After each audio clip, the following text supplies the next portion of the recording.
The Xiaomi Redmi 14C just got released recently, and today I'm going to be comparing it with its predecessor, the Redmi 13C, to see if there have been any improvements or to see what's really lacking from this phone.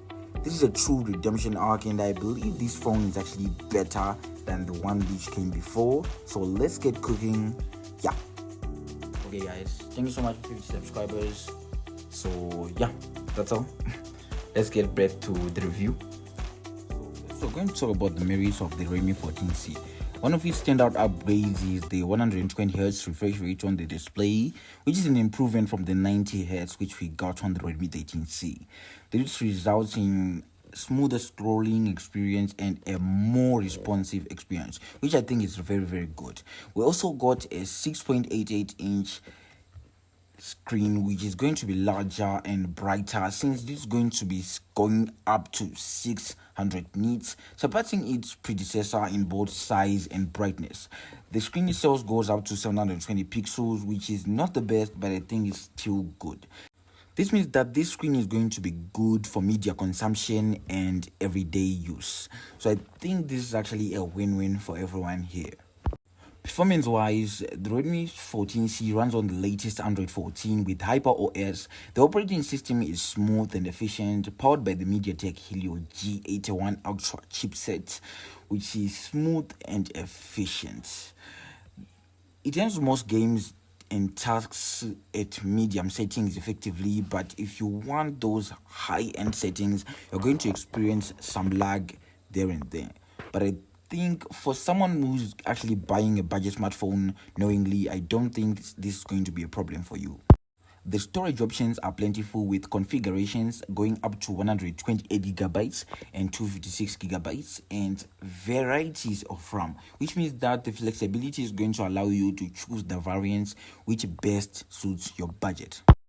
The battery has also been boosted from 5000 mAh in the Redmi 13C to 5160 mAh in the 14C.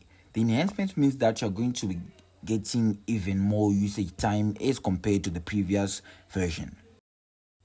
The camera quality is going to get mixed reactions, but for those who love selfies, the front camera has been upgraded from 8 megapixels to 13 megapixels. The improvements are going to result in more sharper and more detailed selfies and even good pictures, since the rear camera is going to feature a 15 megapixel main sensor, which is going to also bring out sharp and vibrant images, although it performs best in well-lit conditions, which is almost a requisite in most budget smartphones.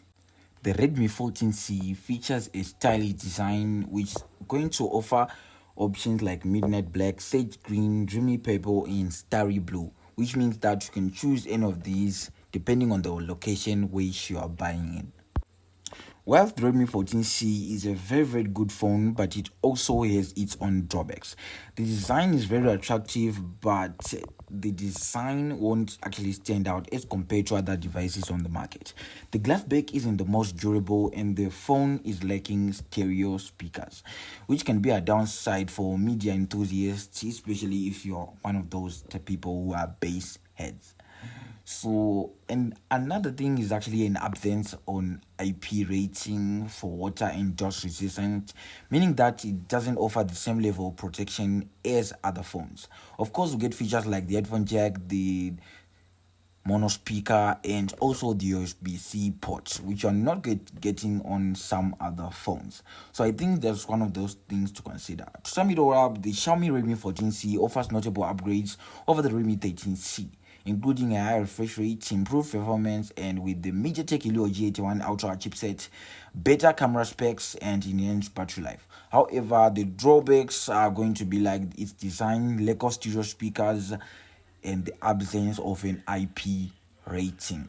But as always, especially in the line of the design, it's subjective. But to me, the design is not the best for me. Yeah. So thanks so much for watching this video, and as always, you're welcome.